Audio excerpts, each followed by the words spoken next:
Good morning. This is All India Radio, Kohima. The morning news are read by Jonas Yantan. By-polls to 2 assembly seats in Nagaland recorded high voter turnout despite the prevailing COVID-19 situation. The state's total voter turnout in the by-poll yesterday was 88.10%. In South Nangami 1 Assembly constituency, the voter turnout was 84.41%, while Bungro Gifre recorded 89.8%.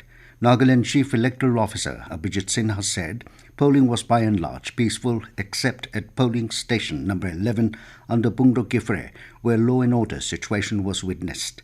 Sinha told media persons that re-poll will be conducted at Singrep village polling station number 11, the date for which will be announced later. He said webcasting was carried out in all the 22 polling stations of South Nangami 1, while 24 webcasting was done under Bungro Gifre, including offline videography. He said all COVID protocols were put in place where face masks, hand sanitizers and thermal screenings were provided. Altogether, 8 candidates, including 4 major political parties, BJP, NDPP, NPF, Congress and 4 independents are in the fray for the 2 assembly constituencies. The CEO said scrutiny of polling documents will be conducted at 11 a.m. today by returning officers of respective districts along with election observers, candidates and representatives. Counting of votes will take place on November 10th.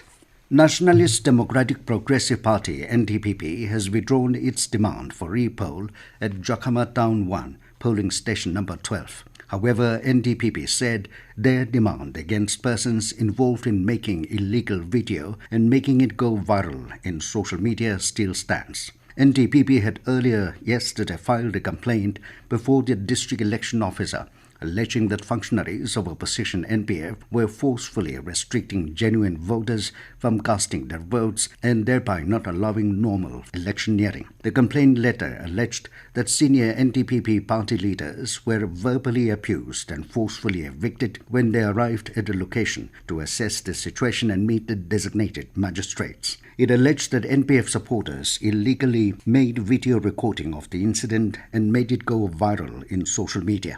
Meanwhile, Naga People's Front (NPF) submitted to the district election officer a rejoinder to the complaint filed by NDPP. The NPF in its rejoinder alleged that some top functionaries of NDPP went to Kohima with intention to disturb the peaceful environment of polling process. NPF said no elected members from other assembly constituencies are allowed to enter the parameter of any other's assembly constituency other than their respective assembly constituencies on the polling day. NPF said elected members of NDPP violated the election code of conduct and should be dealt strictly with the provisions of law. In Bihar, polling was held yesterday for the second phase of assembly elections. The second and largest phase of election witnessed a voter turnout of more than 54%. Briefing media in Patna last evening, Chief Electoral Officer HR Srinivasa said voter turnout will increase after receiving the final figures from remote areas. In the second phase, 1,463 candidates are in the fray for the 94 seats. Voting for by-elections to 54 assembly seats in 10 states also took place yesterday. The voting for Valmiki Nagar Lok Sabha seat in Bihar and 4 assembly seats in Manipur will be held on 7th November. Counting for these seats will take place on 10th of November. All administration officers and village councils under Mon district have been directed to give wide publicity on protection of Amur falcon under the Wildlife Protection Act 1972. The directive has been issued following reports of hunting, trapping and killing of Amur falcons in the district. It said hunting, trapping, killing or selling of Amur falcons could lead to 3 years of imprisonment or a fine of 25,000 rupees or both under Section 51 of Wildlife Protection Act. The directive has been issued for strict enforcement along with the police and forest department.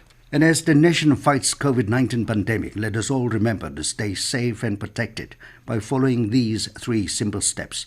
Wear a face mask, wash hands frequently with soap and water, or use hand sanitizer, and follow social distancing. With that, we come to the end of the morning news.